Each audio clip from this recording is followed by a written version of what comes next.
Akong kung puso ko ninyong pamatigo.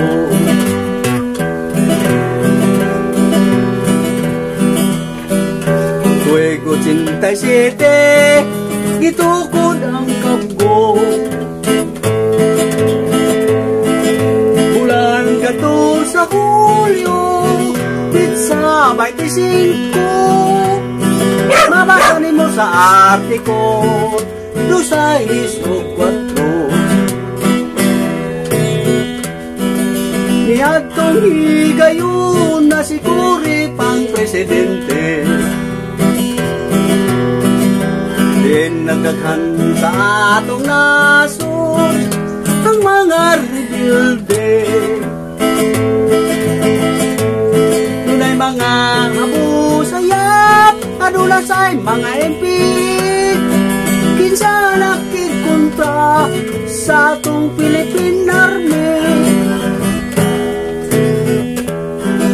Sugod niya itong higayon na kabog ipadaghan. Naghimo nag-detachment sa ubang kabarangayan. Sundalo nagkabgo, mga nagauban-uban, karon pagproteksyon sa atong mga katawhan. Sugod niya itong higayon na impin at masulubon. Tuna na may dakong babag ang ilang revolusyon. Sundalo kapgo sa bukid magoperisyon. Aron mga rebelde tila kining pangitaon. Niadtong higayon na rebelde na nakadakan. Tungod sa ilang kahadlok, nasa ulo sila pag-abukan. Kanang ilang pagtuong, dili man ang pinun. Basta sila mo surinder, dili sa tong kasundaluhan. Ang mahal na tong presidente, si Rodrigo Duterte.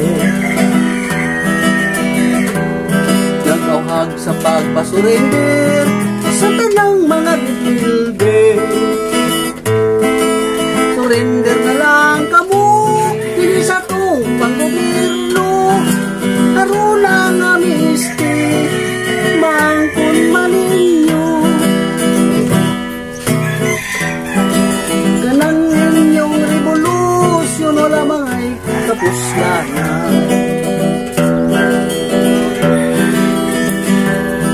Naghatag na nagkadaot sa atong mga katawhan.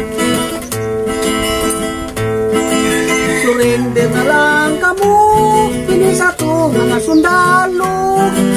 Aron ang amnesty, mangkon man ninyo.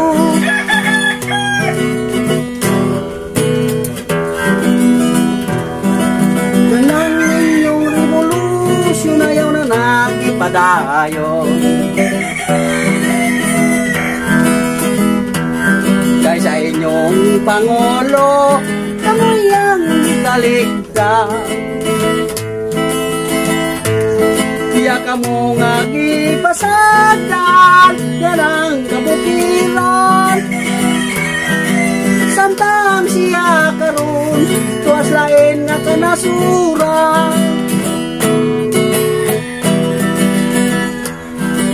Ining akong kumpuso, dili na lang nako pagatason. Kung ado naman kini sayop, iwanan ko nga pasaylo. Sundalo kapgo, serbisyo pag-aampilan.